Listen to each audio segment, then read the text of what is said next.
Estamos de volta aqui com roda de entrevista, que está conversando com o Giovanni Felipe, presidente da AGEPEL, a Agência Goiana de Cultura, Pedro Ludovico Teixeira. O Bosco vai voltar, quer complementar a pergunta que ele estava preparando para apresentar no bloco passado. Sim, obrigado. Giovanni, é o seguinte, você disse que quer ouvir os artistas e o pessoal que participou do festival, e existe essa intenção também em relação à população local, saber o que eles acharam que aconteceu, o que deveria permanecer após o FICA na cidade de Goiás, como é que vocês querem cuidar desse aspecto nesse festival? Bosco, eu recebi uma honraria da cidade de Goiás, que é o título de cidadão vilaboense. Eu trago essa homenagem com muito carinho no coração. Mesmo se ela não tivesse acontecido, no SEBRAE nós trabalhamos muito em relação à cidade de Goiás. E eu pretendo que não seja diferente agora durante a nossa gestão na AGEPEL. Tenho muito carinho, gosto muito da cidade de Goiás, dos seus habitantes, das suas lideranças, não é? Nós temos feito um trabalho, na minha opinião, exemplar. O professor Lisandro Nogueira, que é o curador, que é o coordenador de toda a parte cinematográfica do FICA, essa semana estava entusiasmado, porque lá compareceu com uma equipe de organizadores do FICA e percorreu todas as faculdades, sala por sala, visitou os acampamentos do Sem Terra, os assentamentos, visitou vários grupos organizados, se reuniu com todos eles e ele me falou: Giovanni, todo ano eu propunha isso e as pessoas não aceitavam.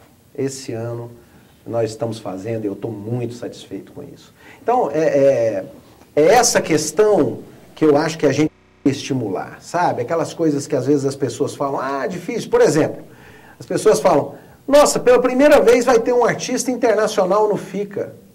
O dia que eu falei isso para um grupo de pessoas, algumas falaram assim, mas um artista internacional? Eu falei, um artista internacional num festival internacional. As pessoas ficaram olhando assim, é mesmo. Então, eu acho que esse caráter internacional do festival, ele precisa ser reforçado. Não é? Ele acontece numa cidade muito linda, uma cidade pequena, uma cidade antiga capital do estado, uma cidade no interior de Goiás, mas ele é um festival internacional. Nós não podemos esquecer. Nós temos que valorizar a população local, envolvê-la, apostar no desenvolvimento. Eu acho que o SEBRAE tem um papel muito importante nessa questão, pode nos ajudar muito, fazendo com que o FICA dure passe aí um ano com ações de formação, de capacitação, não é? Eu acho que o SEBRAE pode nos ajudar muito nessa questão. Nós também podemos na capacitação, no aprimoramento das técnicas, por exemplo, dos musicais, né? Das pessoas que trabalham com música lá.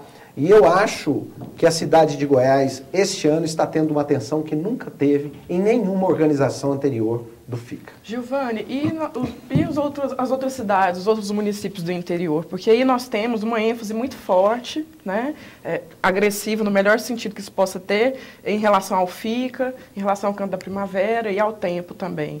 E as atividades formadoras, o que acontece no resto do ano em todo o estado de Goiás em relação à cultura? Pois há um projeto que faz parte da realização do FICA, que começa a partir do final da edição do FICA, que percorre todas as cidades do entorno ali da região de Goiás, todas elas são visitadas. As escolas são estimuladas inclusive por monitores e professores a produzir filmes. Eles produzem curta-metragens, alguns de muito boa qualidade, eu tive a oportunidade de assistir, estão no site do FICA, que é www.fica.art.br. Não é? Então, nesse site estão lá vários filmes produzidos por estudantes de Moçambique, estudantes de Faina, estudantes de todas aquelas cidades ali próximas à cidade de Goiás. Fora isso, tem a mostra dos filmes vencedores do FICA, que acontece historicamente no Cinecultura e acontece em várias cidades. Esse ano nós queremos que atinja muito mais cidades que sempre então atingiu. É o famoso FICA itinerante. E os espaços culturais para que esses filmes produzidos em diversos municípios sejam exibidos e para que aconteçam outras manifestações culturais localmente. Esses espaços culturais estão sendo desenvolvidos? O que está acontecendo? Os espaços aí depende de cada município, né? Município que tem cinema, no cinema.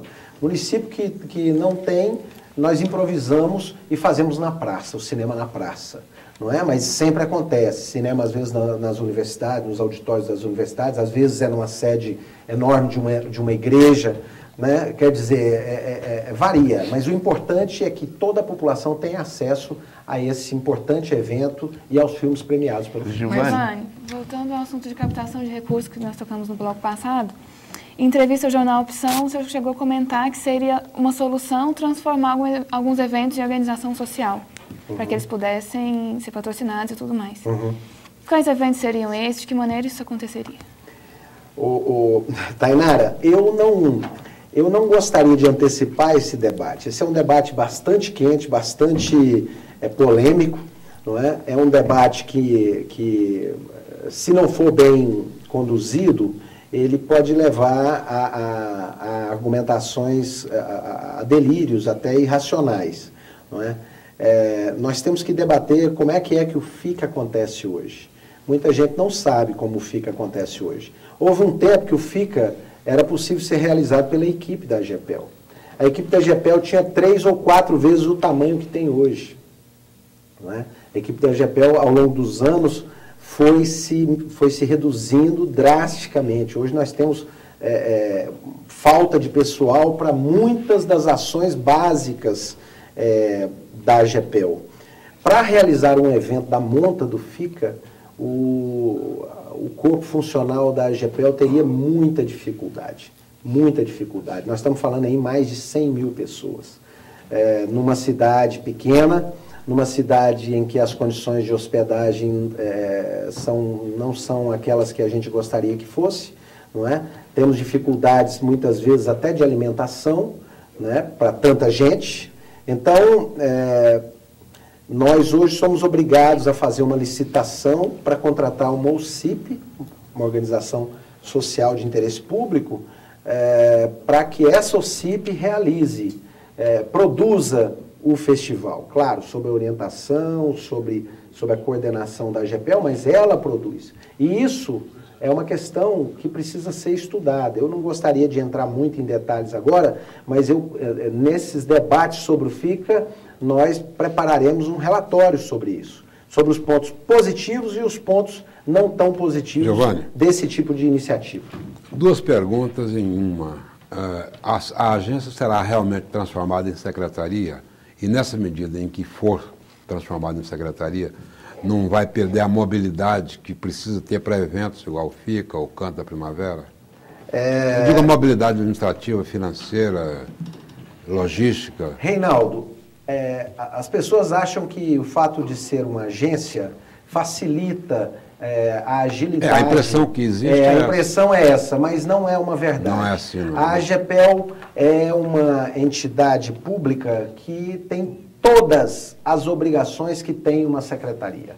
Todas. Burocraticamente, todas. Estamos completamente sujeitos... Inclusive a burocracia do processo licitatório. Tudo. Nós estamos sujeitos completamente a 8666, a lei das licitações. Não há nenhuma diferença, por exemplo, entre um processo licitatório feito por uma secretaria de meio ambiente, por exemplo, e pela AGEPEL. Né? As prestações de contas são igualmente... complexas, né, e pormenorizadas, não há nada que dificulte isso. O que houve na época que foi criada a AGEPEL foi um avanço entre a forma fundação, que era a Funpel, em relação à fundação, a AGEPEL foi um avanço. Mas é um avanço pequeno. E é um avanço que complica, né? Eu, por exemplo, participo de reunião de secretários de ciência, de cultura, de dirigentes estaduais de cultura, em que eu sou o único presidente de agência de cultura. Então, quando as pessoas vão falar comigo, eles não sabem bem o que é que eu sou, entendeu? Eles não sabem o que é isso, agência. Eles acham que... Porque só tem uma no Brasil. Só tem uma. Então as pessoas ficam achando assim que a agência de cultura é uma coisa, um departamentozinho perdido no meio de uma secretaria, quem sabe de educação, sabe lá o quê, entende? Então é uma coisa que limita o poder do Estado, a presença do Estado em fóruns nacionais. Por exemplo, na última reunião que aconteceu dos dirigentes estaduais, foi eleita lá a nova direção do Fórum Nacional de Dirigentes Estaduais de Cultura. A AGEPEL não pôde participar porque não é secretaria. Bom, mas esse não é o principal motivo. O principal motivo é que foi criado o Sistema Nacional de Cultura, e nesse Sistema Nacional de Cultura está previsto que os estados devem se organizar através de secretarias estaduais de cultura. Então é impositiva essa mudança. É impositivo, assim, nós podemos não criar, só que aí nós ficaremos privados do repasse de recursos do Fundo Nacional de Cultura. Para nós termos acesso a esse Fundo Nacional de Cultura, nós precisamos criar a Secretaria de Cultura e não é só isso. Nós precisamos reformar o nosso Conselho. O Conselho Estadual de Cultura tem que ser reformulado e adaptado segundo a lei do Sistema Nacional de Cultura. Nós temos que ter o Plano Estadual de Cultura e temos que ter, fundamentalmente, o Fundo Estadual de Cultura, que é uma antiga reivindicação do mundo artístico e cultural goiano. Quando o Conselho Estadual vai tomar posse, vai ser nomeado, tem alguma previsão? Não, o Conselho Estadual de Cultura está em pleno funcionamento. Existem 6 membros dos 12 que estão com o mandato vencido, venceram recentemente. Mas a lei diz que enquanto eles não forem substituídos, eles estão no exercício do seu mandato. A grande questão que o governador está avaliando, e nós também, é a seguinte: o governador anunciou para agosto a criação da secretaria, do conselho, do plano estadual e do fundo. É o caso de substituir esses conselheiros agora, em junho, ou é o caso de esperar já agosto e já fazer uma substituição maior, não é? Porque o conselho, inclusive, aumentaria o número de 12 para 18. E a ministra Ana de Holanda, vem ou não vem a abertura do festival? Olha, nós a convidamos e eu espero que ela venha. Eu tenho uma posição muito favorável à ministra. Estive com ela 2 vezes. Acho que dos secretários de cultura, no caso a AGEPEL é o equivalente aqui em Goiás, né? Dos secretários estaduais de cultura, eu fui, quem sabe, o que mais esteve com ela. Eu fui muito bem recebido, né? Uma pessoa de fino trato, com grande abertura, sem nenhum tipo de preconceito político partidário. Isso é muito importante no ministro. Às vezes você vai conversar com o ministro, o cara já quer primeiro checar quais são as suas credenciais partidárias.